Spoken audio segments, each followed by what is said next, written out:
Now I am standing on top of the Mount of Olives, and as you can see, that is right opposite the old city of Jerusalem. And because there's so many lies going around about what actually took place in Jerusalem in the past 4,000 years, I thought I would give you a quick history lesson so that you know exactly what's going on. But first of all, just to bring it in here, I can show you that this entire area here is known as the Temple Mount. And what this used to be, when we zoom in here, we can see that this is now today known as the Dome of the Rock, which is a shrine, not a mosque for those people who write stupid comments on my reel. It is a shrine, and it's known as the Dome of the Rock. Now, the reason it's called the Dome of the Rock, or the rock that is there, is because this is the area where Abraham actually had to offer up his son Isaac, where God eventually sent a lamb. It's also the same. He was doing good at first. He was doing good at first. Everything he said at first was very truthful. Dome of the Rock is a shrine. It's not a mosque. He's absolutely correct.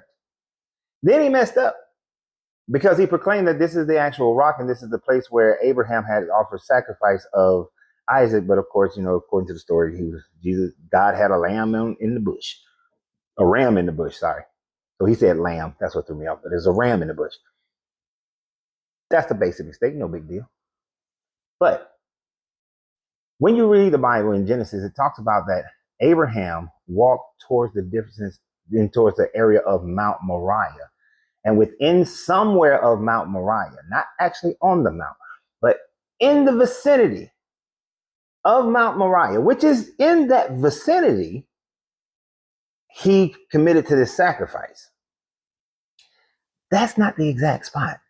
You see, what happens in multiple times is that a leader will declare something to be a spot. And in that declaration, the people, because he's the king, and if you don't do what the king say, the king will kill you, the people then just run with it.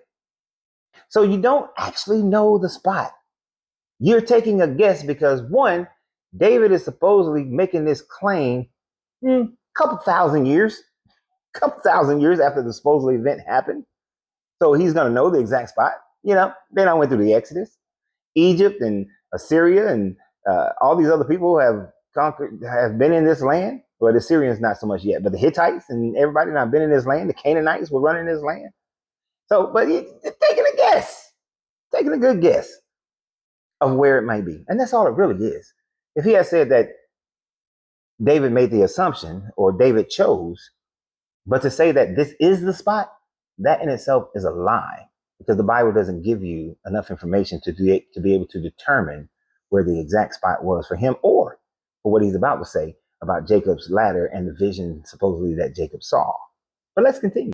Where God eventually sent a lamb. It's also the same place where Jacob had the dream of the angels walking up and down the ladder, also known as the gates of heaven.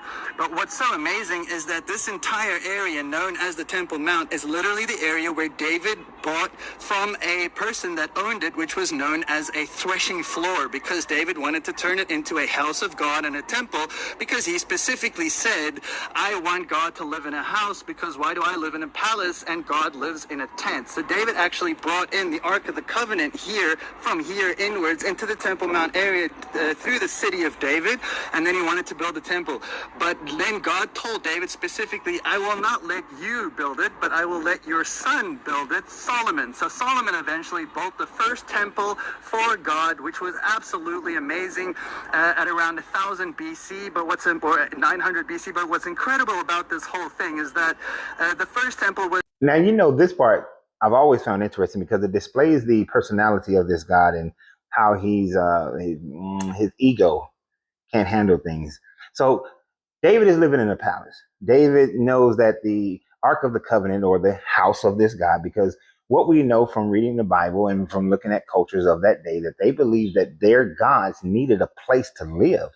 So this is why in Exodus, Moses is given instructions of how to build and decorate and how to interact with the tent of meetings, which is where this God dwells. And they know that this God is there when the fire and the smoke and all that stuff is going on and radiating from this place, this building. We also know that they believe in these things because when the worshipers of Baal had stolen the Ark of the Covenant, and their god, their Dogon, the god Dagon, kept falling on his face because Dagon and Yahweh were fighting inside of Dagon's temple. right? And that's why Dagon kept falling when I believe the Phoenicians or the Philistines, one of the two, had taken the Ark of the Covenant. So the God of the Bible, Old Testament, they believe he needed a house to live in. But this guy's like, nah, David, you can't tell me. I didn't give you instructions.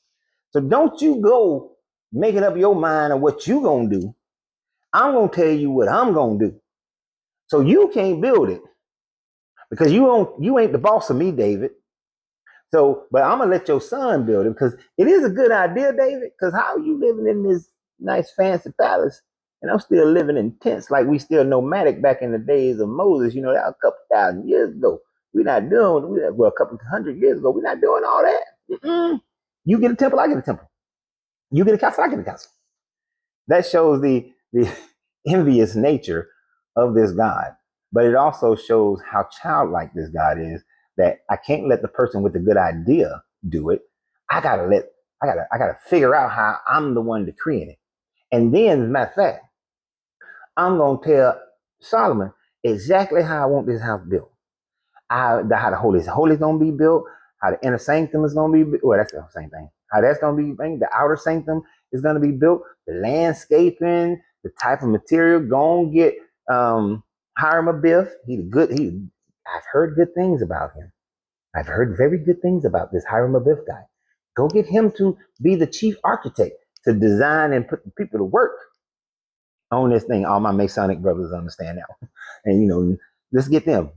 I ain't gonna warn them about the three ruffians, but let's get this thing done. So anyway, it shows that this God is very petty in the fact that David has a good idea, but he has to take credit and has to be the boss of that idea. What do you guys think about that part? But let's listen to the rest of this video for shits and giggles. Is that the first temple was destroyed when the Babylonians came in. They destroyed it, and then about 70 years later, the Jewish people came back and they built what is known as the second temple, which lasted for a few hundred years, even during the time of Jesus.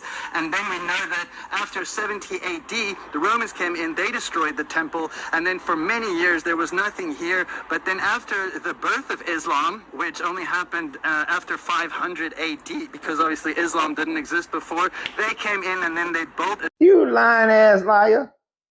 So what we're going to do is after 70 CE, when the temple was destroyed, what we're going to do is we're going to skip the fact that when Emperor Hadrian became the Emperor of Rome, Hadrian renamed the city and then made it a capital city for that region. And Hadrian built a temple to Jupiter on Temple Mount. It remained there for a few hundred years until Constantine became emperor. And then his mother, who had converted over to Christianity, went there and she tore down the temple to Jupiter that Hadrian had built and then built the Church of the Holy Sepulchre nearby because she wanted the focus for the city of Jerusalem to not be about the temple of the Old Testament, but to be about Christianity. So in a political move, she tore down the temple to Jupiter, refused to allow for any temples to be built there, and then focused everything on the Church of the Holy Sepulchre. So yeah, my guy, you skipped a really big part of history right there. Now, the rest of the thing that he's going to talk about is irrelevant. He's going to talk about the fact that the Muslims came in around 500, around 600, built the Dome of the Rock. Then it was a shrine. Then the Crusaders came in, they conquered, they turned it into a church, and they worshiped there as a church for a while. Then the Muslims came back and they turned it into a shrine again. And now it's currently what it is. It's still a shrine. And that now they believe that they're going to build this third temple, which is supposed to be so relevant to Revelations, as it is in certain degree, because the Antichrist is supposed to sit in the shrine, sit in the temple, and all that sort of thing, and desecrate it. But you can see that when you listen to these apologists, you cannot just accept what they say. They are going to change the narrative, make things fit their story, and leave out very important information. If you're going to give the information, you can't say that nothing was built there when something obviously was built there, and that was a temple to Jupiter. And then the reasons why a temple was never built after by Helena. So y'all have a great day. Stop listening to these people. And